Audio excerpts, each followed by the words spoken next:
नमस्कार। आज हम आपके लिए लेकर आए हैं छठ की पूजा की व्रत की कथा।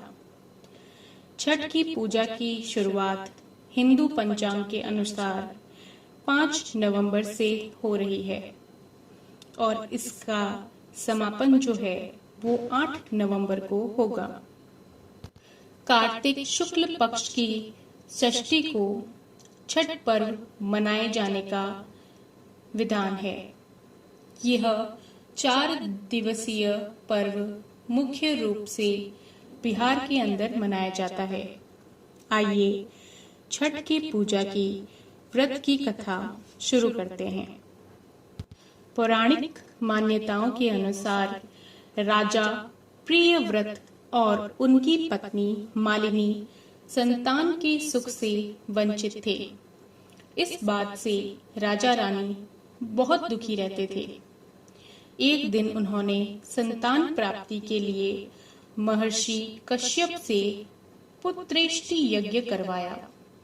महर्षि ने यज्ञ संपन्न करने के बाद मालिनी को एक खीर की कटोरी प्रसाद के रूप में दी। खीर का सेवन करने के बाद मालिनी गर्भवती हो गई और 9 महीने बाद उसे एक पुत्र की प्राप्ति हुई, लेकिन दुर्भाग्यपूर्वक से उसका पुत्र मृत पैदा हुआ। यह देखकर राजा रानी बहुत दुखी हो गए और निराशा की वजह से राजा ने आत्महत्या करने का मन बना लिया। परंतु जैसे ही राजा आत्महत्या करने लगे तो उनके सामने भगवान की मानस पुत्री देवसेना प्रकट हुई और उन्होंने कहा कि मैं सृष्टि देवी हूँ और मैं लोगों को पुत्र सुख प्रदान करती हूँ। जो व्यक्ति सच्चे मन से मेरी पूजा करता है उसकी मैं सभी मनोकामना पूर्ण करती हूँ। यदि राजन तुम मेरी विधि विधान से पूजा करोगे तो मैं तुम्हें पुत्र रत्न प्राप्ति का वरदान दूंगी। देवी के कहे अनुसार राजा प्रियव्रत ने कार्तिक शुक्ल की षष्ठी को देवी षष्ठी की पूजा की। इस पूजा के फलस्वरूप रानी मालिनी एक बार फिर से गर्भवती हुई और ठीक 9 महीने के बाद उन्हें एक सुंदर पुत्र की प्राप्ति हुई। कहते हैं कि तभी से छठी का पर्व मनाए जाने की परंपरा शुरू हुई है। इस पर्व से जुड़ी एक और कथा है, आइए उसे भी सुनते हैं। महाभारत काल में जब जुए के अंदर पांडव अपना सारा राजपाट हार गए थे, तब द्रौपदी ने छठी का व्रत रखा था। द्रौपदी के व्रत से प्रसन्न होकर सृष्टि देवी ने पांडवों को उनका राजपाट वापस दिला दिया था। वहीं एक अन्य पौराणिक कथा के अनुसार महाभारत काल में सूर्य पुत्र कर्ण ने सबसे पहले सूर्य देव की पूजा की थी और कहा जाता है कि घंटों पानी में खड़े होकर कर्ण सूर्य देव को अर्घ देता था। सूर्य देव की कृपा से कर्ण एक महान योद्धा बना। आज भी छठ में अर्घदान की यह परंपरा चली आ रही है। सूर्य की पूजा से विभिन्न प्रकार की बीमारियों का इलाज संभव है। सूर्य पूजा के साथ स्नान किया जाता है और इसी से कुष्ठ रोग जैसी गंभीर रोग भी दूर होते हैं। छठी का पर्व परिवार के सदस्यों और मित्रों की लंबी उम्र और उनकी समृद्धि के लिए भी मनाया जाता है। एक और पौराणिक कथा के अनुसार लंका विजय के बाद में राम राज्य की स्थापना के दिन कार्तिक शुक्ल षष्ठी को भगवान राम और माता सीता ने उपवास किया था और सूर्य देव की आराधना भी की थी। सप्तमी को सूर्य देव के समय पुनः अनुष्ठान कर सूर्य देव से आशीर्वाद प्राप्त किया था। इस छठी के पर्व को स्त्री और पुरुष दोनों ही समान रूप से मनाते हैं। छठ की पूजा 4 दिवसीय उत्सव होता है।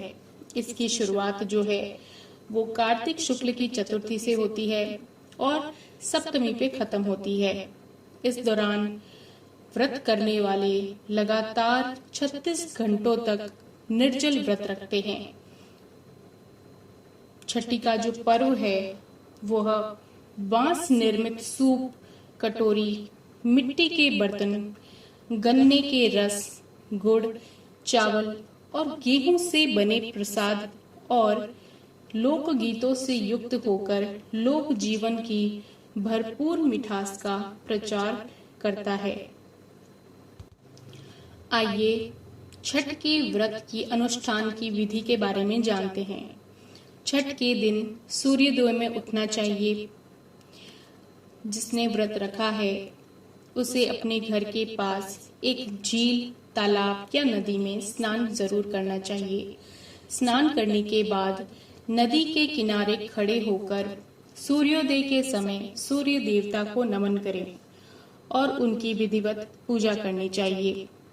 शुद्ध घी का दीपक जलाएं और सूर्य को धूप और फूल अर्पण करें। छठ पूजा में 7 प्रकार के फूल, चावल, चंदन, तिल आदि से युक्त जल को सूर्य को अर्पण करना चाहिए। अपनी सामर्थ्य के अनुसार ब्राह्मण और गरीबों को भोजन जरूर कराना चाहिए। गरीबों में कपड़े, भोजन, अनाज आदि का दान भी करना चाहिए। आइए छठ के व्रत की पूजा की विधि के बारे में भी जानते हैं। छठ देवी जो है वो भगवान सूर्य देव की बहन है, जिनकी पूजा के लिए ही छठ का पर्व मनाया जाता है। छठी मैया को प्रसन्न करने के लिए भगवान सूर्य की आराधना की जाती है। छठी मैया का ध्यान करते हुए लोग माँ गंगा, यमुना या किसी नदी के किनारे इस पूजा को मनाते हैं। इसमें सूर्य की पूजा अनिवार्य है। साथ ही किसी नदी में स्नान करना भी अनिवार्य होता है। इस पर्व में पहले दिन घर की साफ सफाई की जाती है। छठी के पर्व पर गांवों में अधिक सफाई देखने को मिलती है। छठ के चारों दिनों तक शुद्ध शाकाहारी भोजन ही किया जाता है। दूसरे दिन खरना का कार्यक्रम होता है। तीसरे दिन भगवान सूर्य को संध्या अर्घ दिया जाता है और चौथे दिन भक्त उदयमान सूर्य को उषा अर्घ देते हैं। छठ के दिन अगर कोई व्यक्ति व्रत को यह करता है तो वह अत्यंत ही शुभ और मंगलकारी होता है। पूरे भक्ति भाव और विधि विधान से छठ का व्रत करने वाला व्यक्ति सुखी और साधन संपन्न रहता है। साथ ही निसंतानों को संतान की प्राप्ति होती है।